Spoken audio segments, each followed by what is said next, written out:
Long ago, in a quiet mountain village in Japan, there lived a master named Chase Swan. He was known not only for his martial arts, but for his wisdom and compassion. Dressed always in his traditional Japanese kimono with flowing sleeves and sandals that tapped softly against stone, his black, wavy, curled hair framed a face both gentle and stern. By his side was his apprentice, Jack Kong. Jack Kong wore his native outfit, bright and decorated with stitched patterns, and his native shoes.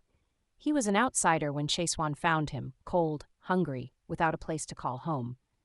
Chasewan took him in, fed him, trained him, and treated him as though he were family. But as years passed, shadows crept into Jack Kong's heart. He grew jealous of his master's respect, his skill, his reputation. The villagers admired Chasewan, not him. The fame and recognition Jack Kong desired always seemed out of reach, hidden behind the presence of his master. And slowly, greed replaced gratitude. One winter's night, Jack Kong betrayed him. He sold Chasewan's secrets to rival clans for wealth and promises of power. The betrayal struck deeper than any blade. And soon after, Chasewan was ambushed, outnumbered by those rivals, cut down under the falling snow. Yet fate gave him another chance. Chasewan awoke to find himself alive again, reborn, back to the days before Jack Kong's treachery. His kimono rested against his shoulders, his sandals crunched the earth, his black curls framed his face, but his heart had changed. One evening, Chasewan came across a familiar scene. There on the temple steps sat Jack Kong, shivering in the snow, lips blue, his native outfit offering no warmth. "Master," Jack Kong's voice shook. "Please, take me in. I have nowhere else to go." In his first life, Chasewan had carried him home, fed him, and raised him as his own. But this time, he stood silent. His eyes remembered the ambush, the betrayal, the pain. "Jack Kong," he said evenly, "the last time I brought you into my home, you repaid me with treachery. This time I will not repeat my mistake." The boy's eyes widened.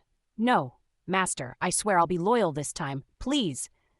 Chasewan turned away, the snow crunching beneath his sandals. "Find your own path. I am not your savior." And he left him there in the cold. From then on, Chasewan rebuilt his life differently. He chose new apprentices, humble ones, sincere ones. He taught them patience, honor, and balance.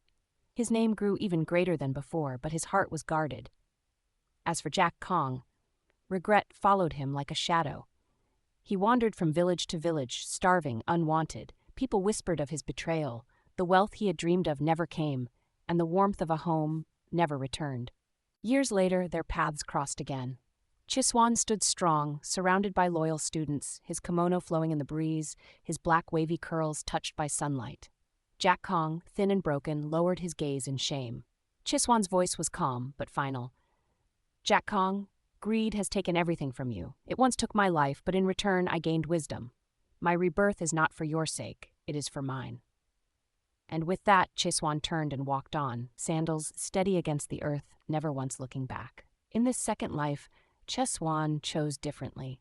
He was reborn not to repeat the past, but to break free from it.